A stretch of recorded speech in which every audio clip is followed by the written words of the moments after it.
Listen to that guy talking. Gosh, he sounds so stupid and uneducated. If I was him, I would never even open my mouth in public. What? She got pregnant before marriage? I always knew she was a I mean, just look at how she dresses. I would never talk like that. I would never do that. How can someone be that evil? Do they even have morals? She makes me sick. I would never talk like that. How can someone be that evil? She makes me sick. I would never talk like that. She makes me sick. How can someone be that evil? She makes me sick. She makes me sick. It's so easy to judge others, isn't it? When they've messed up in action while we are saints in practice. It's so easy to point fingers at others when they're losing at battles that we never even fought. Look, I don't care who you are and how better than XYZ you think you are, but listen to this.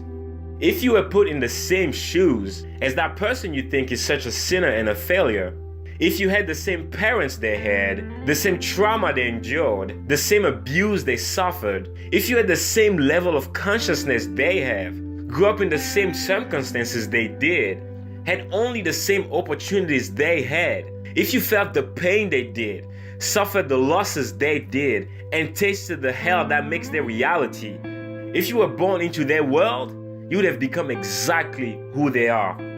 Don't believe me? Well, think about this.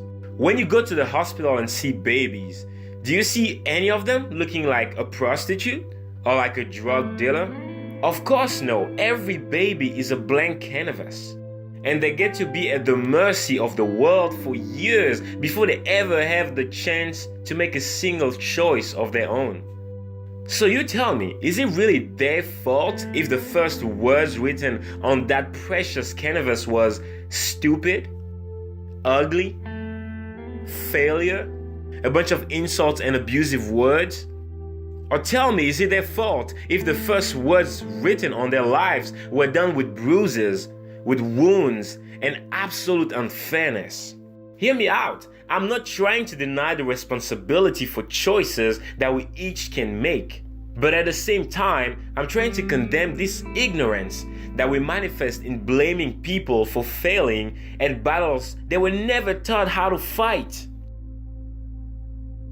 You might be wondering, well, what do you suggest then? To just let people do whatever they want and just close our eyes? Of course not.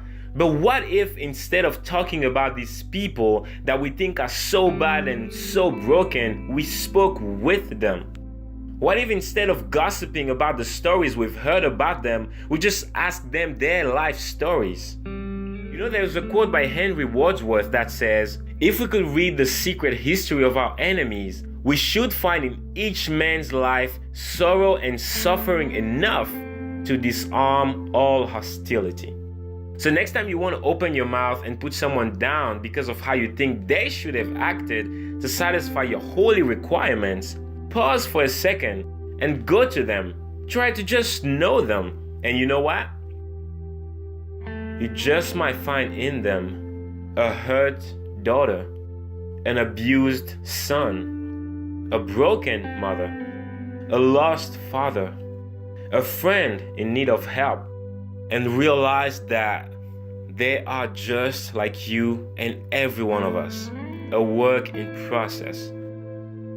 Maybe with a rougher start than yours, but still being worked on by life to produce a beautiful diamond.